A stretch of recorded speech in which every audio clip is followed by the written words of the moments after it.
Bonjour à tous, ravi de vous retrouver pour ce Morning Echo du mercredi 6 octobre 2021. La photo du jour, eh bien, c'est celle de Frances Hagen, donc la lanceuse d'alerte, ex-employée de Facebook, qui tire à boulet rouge sur le réseau social de Mark Zuckerberg, disant que c'est une atteinte à la démocratie, disant aussi que Facebook a dissimulé le nombre réel d'abonnés actifs sur les réseaux sociaux et donc a créé des profits monstrueux.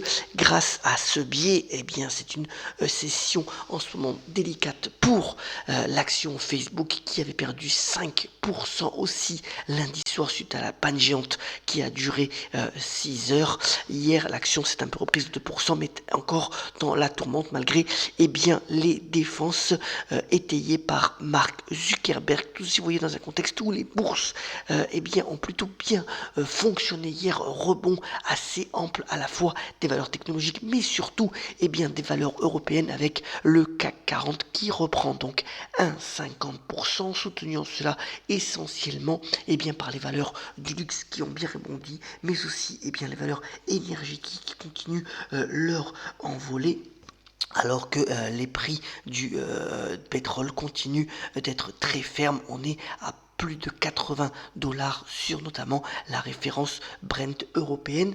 Et puis, malgré cela, on est comme dans un contexte assez délicat puisque le FMI, le Fonds monétaire international, devrait revoir à la baisse ses estimations de croissance pour l'ensemble de l'année 21. Cette revue sera effective lundi prochain, mais aussi en termes de valorisation.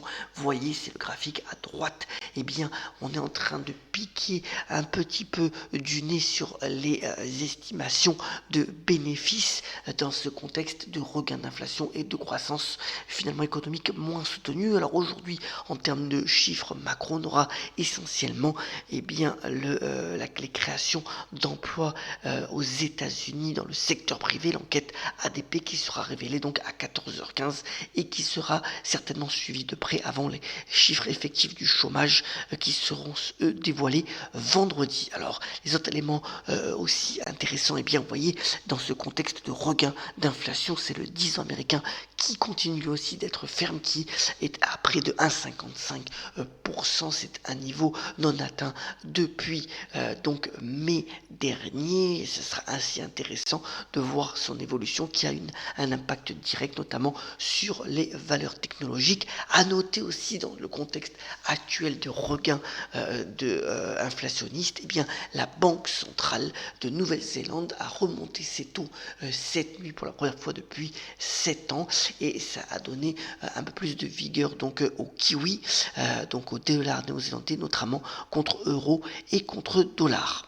Alors à noter aussi que dans ce contexte de hausse du 10 ans, l'or se bat pour rester au-delà des 1750 $ l'once. Vous voyez que la tendance est assez volatile et reste finalement dans un canal entre 1700 et 1800 $ avant peut-être une sortie, on l'espère, vers le haut d'ici à la fin de l'année. Quant au Bitcoin, il a passé allègrement donc la barre des 50 000 $ suite notamment aux propos de Gary donc Gensler qui est le patron de la SEC et qui a dit que l'objectif des autorités américaines n'était pas d'interdire donc les tokens digitaux, la monnaie digitale, et donc de prendre une voie différente de celle qui est mise en place en ce moment en Chine, notamment avec le bannissement du Bitcoin et des autres crypto-monnaies, mais ce n'est pas du tout donc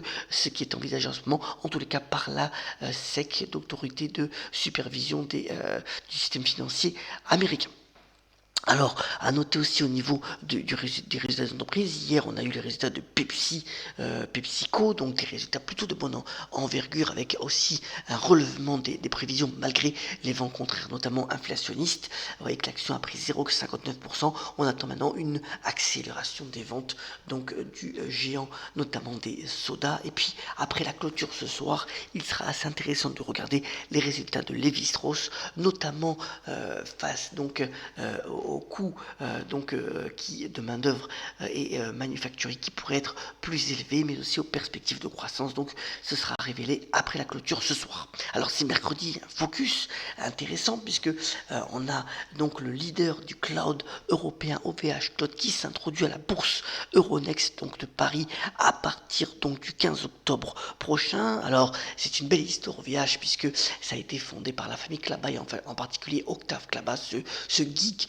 génial qui a commencé par être hébergeur de sites internet à la fin des années 90, en 1999, et puis il s'est diversifié peu à peu dans les télécoms avant de faire donc au début l'année de la décennie 2010 eh bien un vrai virage vers le cloud en changeant d'ailleurs de nom puisque c'est devenu de OVH, on est passé à OVH Cloud avec donc des activités cloud qui représentent aujourd'hui la majorité du chiffre d'affaires donc pour le cloud hors web.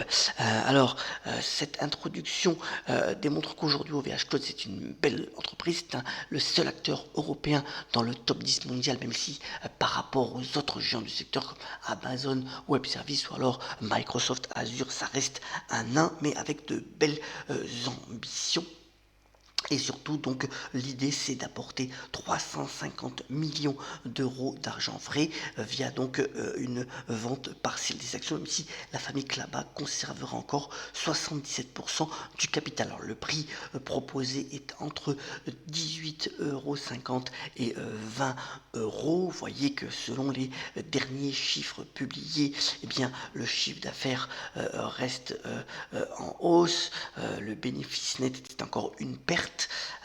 Donc c'est peut-être une introduction qui est réservée aux investisseurs de type croissance. Le directeur financier a d'ailleurs annoncé d'ores et déjà que OVH Cloud ne distribuerait pas de dividendes et l'intégralité des bénéfices avant impôt serait réinvesti dans la croissance parce que OVH pense que pour les 5 prochaines années, la société pourrait connaître une croissance de ses activités de 25% en misant notamment sur l'envie pour les entreprises d'être au sein d'une société pour leur activité cloud et d'hébergement en Europe et donc miser sur la souveraineté numérique européenne. En conclusion, il s'agit donc pour les investisseurs avertis et qui cherchent des valeurs de croissance de pouvoir miser sur ce type de valeur. Le conseil étant peut-être d'attendre l'introduction effective en bourse à partir donc du 15 octobre et de voir son évolution pour éventuellement investir dans cette action. Alors, comme d'habitude, c'est mercredi, les sorties cinéma du jour, puisque les cinémas maintenant sont ouverts depuis quelques mois, bien entendu, on peut passer à côté de la franchise James Bond, le 25e James Bond mourir peut attendre, c'est le dernier où on verra Daniel Craig. Alors les avis sont partagés, c'est vrai qu'il dure 2h43, il est assez long, il est assez original, mais c'est toujours un James Bond avec effectivement l'action, et si on est amateur de ce genre d'opus, qui est d'ailleurs avec un scénario un peu différent, on peut se laisser tenter. En tous les cas, selon les échos, et bien ça devrait relancer la fréquentation dans les salles qui est un peu faible, en tous les cas pour le mois de septembre. Et puis si vous avez envie de vous détendre, voilà un film des frères Larieux, donc une comédie musicale tralala avec l'excellent Mathieu Amalric, mais aussi Josiane Balasco et l'excellente Mélanie Thierry. Alors c'est une comédie musicale bien loufoque avec quand même un sous-titre, surtout ne soyez pas nous-mêmes, qui ne va pas du tout dans l'air du temps, et ça c'est assez réjouissant.